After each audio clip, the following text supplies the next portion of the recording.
Bhagwan Yogi Ramsuratkumar ki Jai. Sarvam Yogi Ramsuratkumar Ashram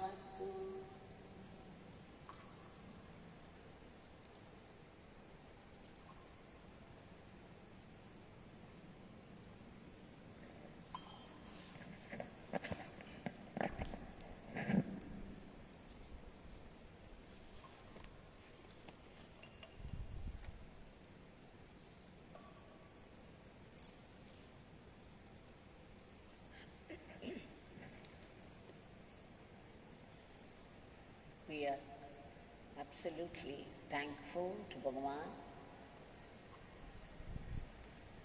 for this Nama Sankirtan.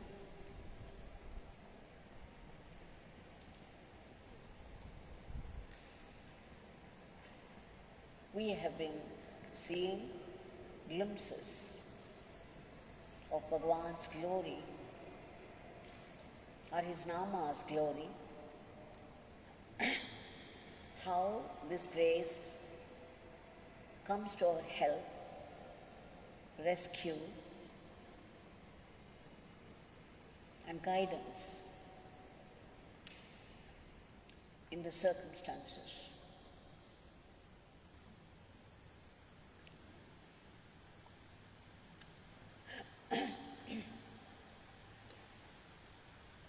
Now today we shall see one or two or three drops from the ocean of his Leelas.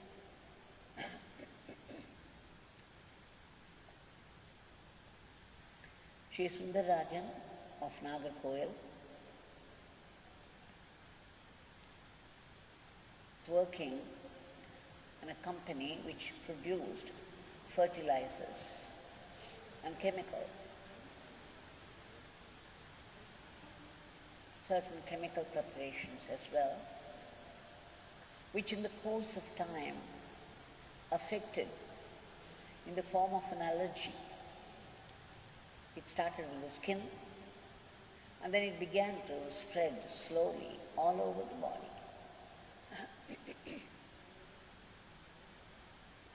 What was more, it reached a stage where it became very painful.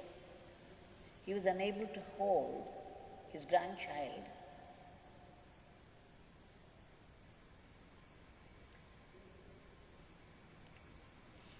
He went to the doctor, consulted, but then when he ran into Sri Radha Krishnan of Achalambika, Sri Radha Krishnan was already a devotee of Bhagavan, and he advised Sri Sundarajan to go to Bhagwan Yogi Ramsuratkumar in Thiruvanamalai, and he would find his cure there. He also gave a photograph of Bhagavan, which of course Sundarajan took. But he very casually said, okay, when I find time, I will go to him. Not only that, he soon forgot all about it.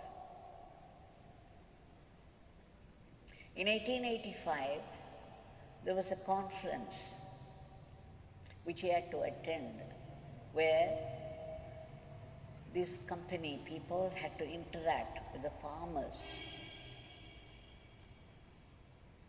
and find the results of their fertilizers. And it happened. You see, already Bhagavan had gone to him in the form of his photographs. So how could he let him go? So here was an opportunity that a conference should take place in Thiruvanamalai, right in Thiruvanamalai. As soon as Sri Sundarajan heard it, he knew he had to go to Bhagwan.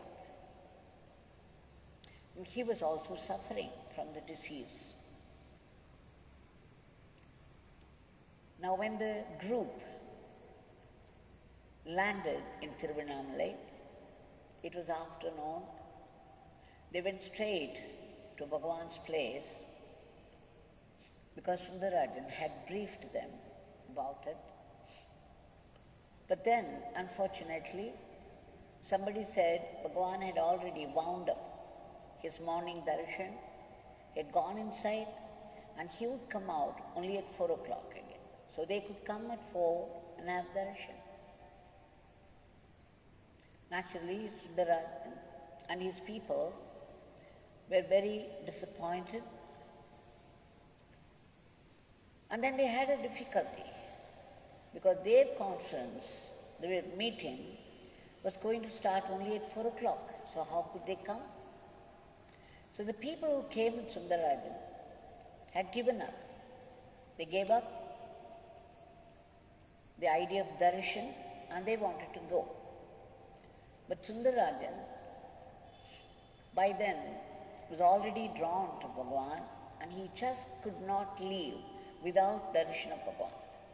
He thought, okay, they are Siddha Purushas and they are beyond time.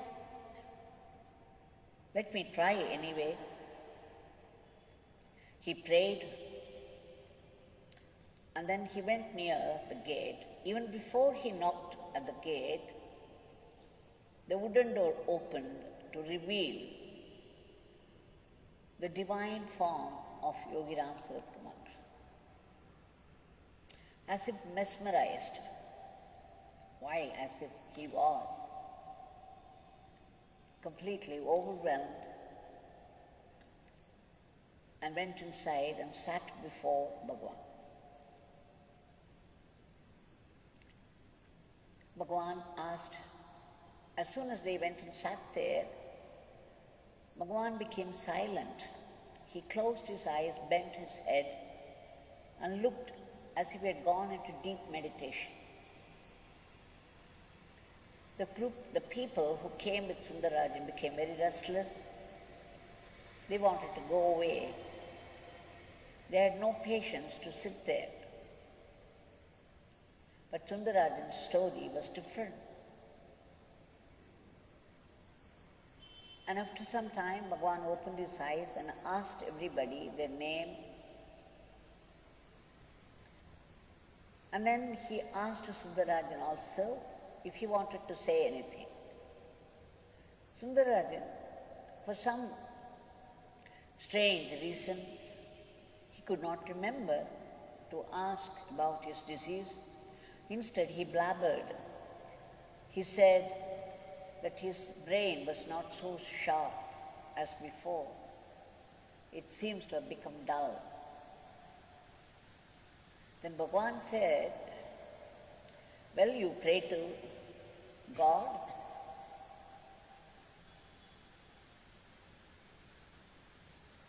Now, Sundarajan, when he came out, he did not know what to make of it. Praying to God? Why wouldn't he? Why didn't he present his problem, the true problem that he was undergoing? Why did he blabber? He felt very bad, disappointed, and he knew that he himself was the reason for it. He was not vigilant, attentive. Had he been alert, he would have promptly presented his problem. He very much regretted his foolishness.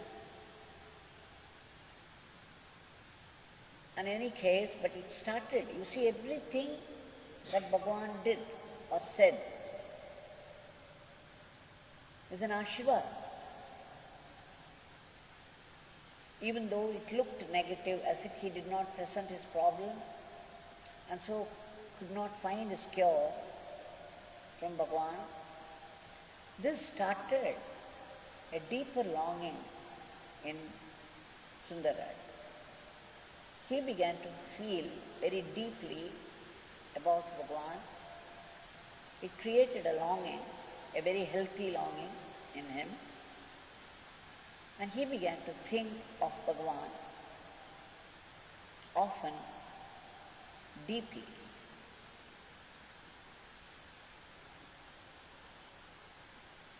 So the transformation began to happen inside. The one who casually said, "When I find time, I would go and see him." That man was gone. Now here is a new Sundaraj longing for Bhagwan, Bhagwan's darshan. One day he had a dream, and in that dream Bhagwan appeared with his turban. What was more, Bhagwan called him near, and then he removed his turban and took the cloth in his hand and began to stroke Sri Sundarajan from head to foot. Sundarajan became ecstatic. It was an overwhelming experience, and he felt an ineffable joy. He became blissful even in the dream, because in dream, when things happen, you do not know it is a dream. Every bit of dream seems very real.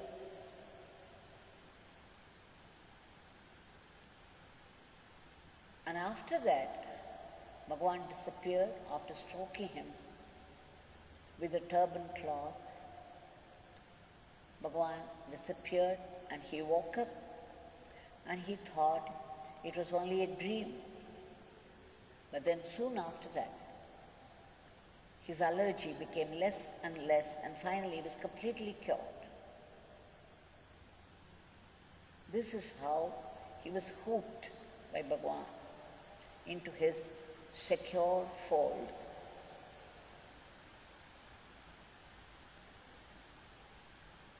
Bhagwan had said, whenever he appeared in anybody's dream, they should please know that it's no dream. Whatever he could not do in his physical body, he would do it in his astral body. He would do it in the dream body. And it's real.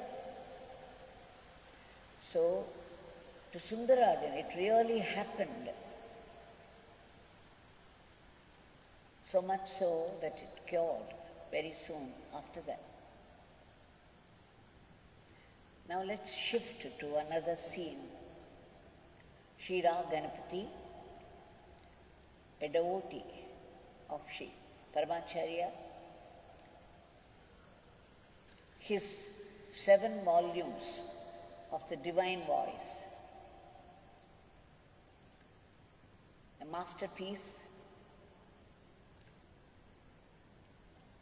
What do they call it? Magnum opus. Bhagwan often recommended it to people to buy and read. I remember when I was in Sanadi Street House, the 6th volume had come. So it was Bhagwan's habit to ask someone or the other to read out from the book. And it happened that Sri Ganeshan of Ramanashram was there. So he made Sri Ganeshana read out some portion. And then he made me also read some other pages. After that, Bhagwan, when everybody left, when I was alone with him, Bhagwan, with great concern and love, asked me, "Devaki, would you like to read this book?" Then I thought he was going to give me. I said, "Yes, Bhagwan." I would very much like to read. It is so beautiful. Then Bhagwan said, then you have to buy and read. I never expected this reply, and Bhagwan went into uproarious laughter, thunderous laughter, because he knew it was a play, a leela. He gave me the impression, he gave me to understand that he was going to give me, and here I was walking into his trap to say, yes, Bhagwan, and all that he said. Then you buy and read. And then went into this thunderous laughter, this inimitable, cascading laughter of his. And of course, I was at once disappointed and delighted.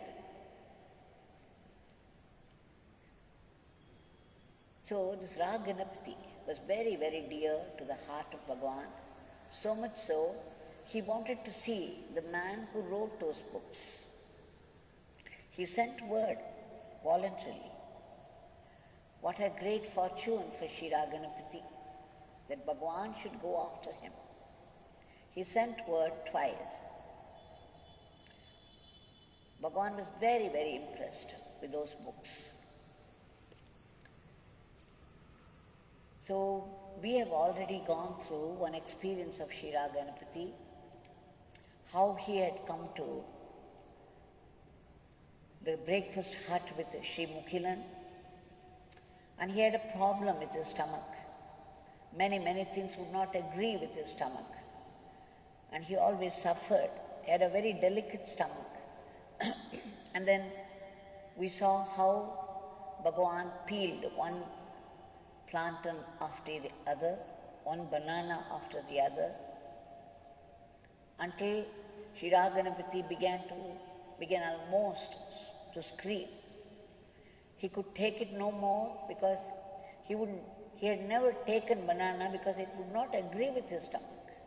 And here was Bhagwan peeling one after the other, giving one after the other, and it was already 4. But Bhagwan said, my father wants you to eat. Please take it. Nothing would happen. My father, bless his Rag Ganapati, nothing would happen to him. He would be all right. And then again he went into his typical, inimitable, cascading laughter. Peals and peals of them.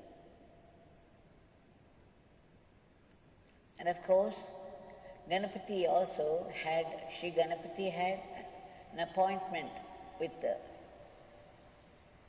proprietor of Sri Akash Hotel, and he was to have his breakfast there, some idlis and other items.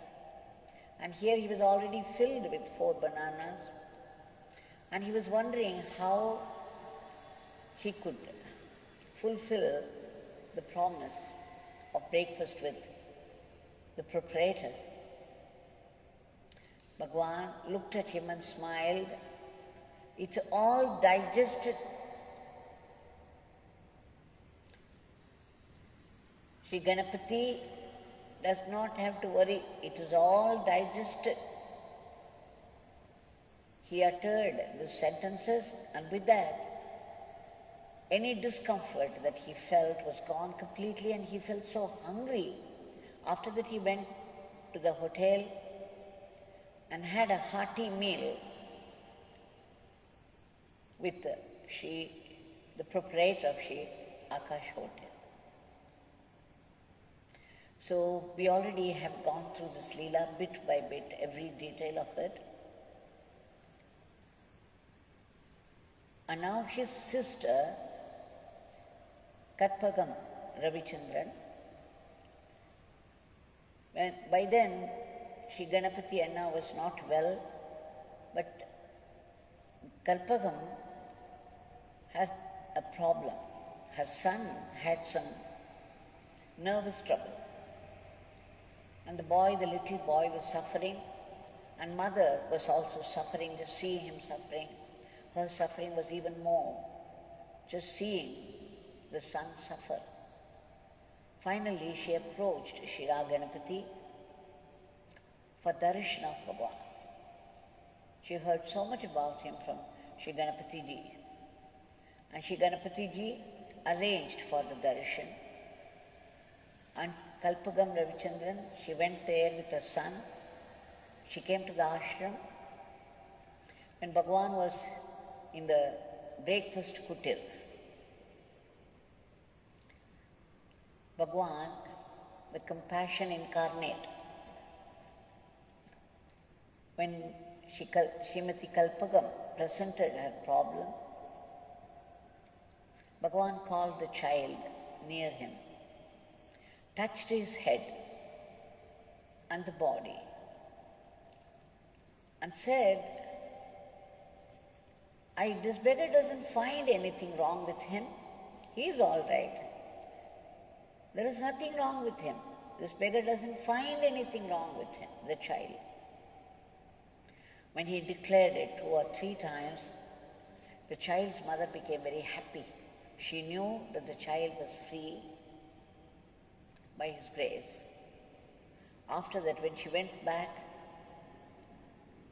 the doctor who was treating the child already had a change of heart. He said, maybe this could be, the treatment could be changed for the child. He arranged for a psychiatrist. And the problem, the nervous problem of the child was completely gone. He was free from it. And after he became a big boy, got employed in the US, now with wife and son, he always carries a photograph of Bhagwan in his pocket. And I believe he named his son also after Bhagwan. And Kalpagam says, another cousin brother of hers, I remember them coming to the breakfast hut, the couple. They had no child for many years after marriage. But Bhagwan blessed them nicely and said, by Father's grace, you will have a child. And they did. They had a child, I think, if I remember right, 16 years after marriage. By Bhagwan, 16 or 11 years, I don't remember exactly. But after many years, when there was absolutely no possibility, Bhagwan blessed them with a child.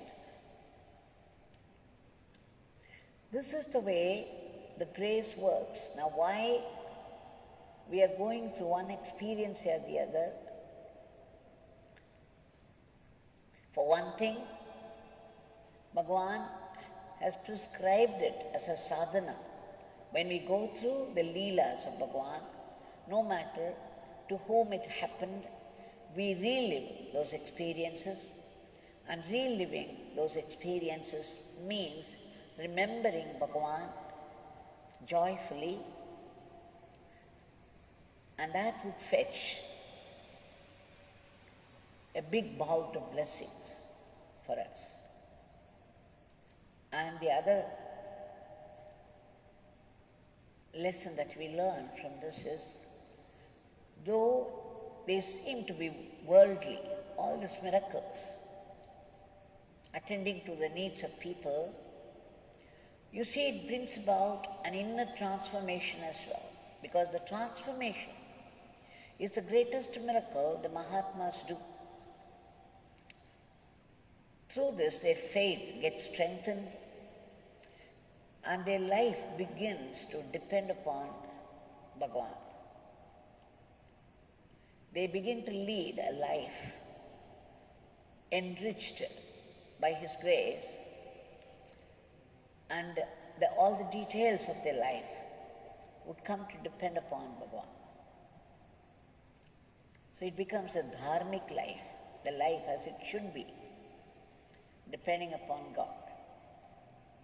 So there is both inner transformation and outer transformation. Now one more incident, we shall shift to Shivakasi. Sri Arun Kumar has written an article.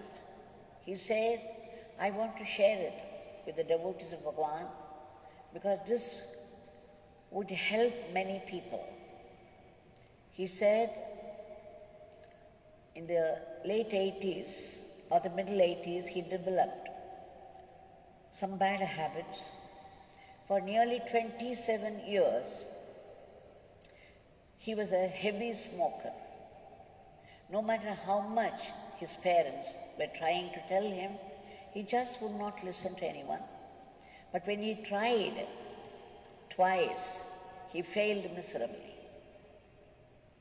That so much so that he gave up even trying. And the smoking also led to other bad habits and bad company. He was unable to do anything about it. At that time, Sri Kumaravel had started this bhajan ashram, and when Sri Kumaravel fell sick and was admitted in a hospital, Sri Arun Kumar and his wife went to bhajan ashram and sat there at 7 o'clock until 8 o'clock. They were chanting the name for the sake of Kumaravel. At the end of which, Srimati Ponnutai, who was serving bhajan ashram, she gave them 2 bananas. They collected. He went home, Arun Kumar. He just left it on the table and did not take it. He was a little casual about it. And then again the next day, he and his wife went there to bhajan ashram, sat there for 1 hour and completed the Nama Sankirtan and came back home, all for the sake of Kumaravel.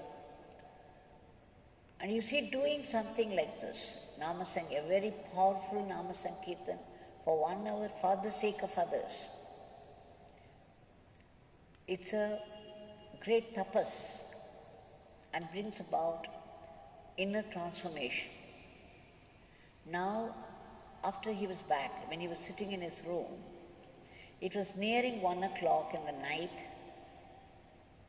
and suddenly Arun Kumar saw this fruit, banana, left on the table. Something impelled him to go get it and eat it. When he was eating it, when he started to eat, suddenly the train of his thoughts changed. His dreaming consciousness changed, and now there was some positive, transformed thinking happening. He was thinking, what am I doing? I'm smoking, and I have other bad habits. This will not do. I have to do something about it. And somehow he became disgusted with himself. He decided he would stop smoking. And he did. He had one last smoke, and after that, he stopped it altogether, and he was able to survive it. He says, all this happened when I ate that prasad from bhajan ashram. So how much important, how much divine is the prasad that we get from the shrine of Bhagwan, wherever it is. It's while eating the prasad, his whole thinking changed for the better. For one thing, chanting the Nama for the sake of the problem of somebody is in itself a great force of transformation, and the prasad that we get from the shrines of Bhagwan is very potent medicine, a medicine for our transformation.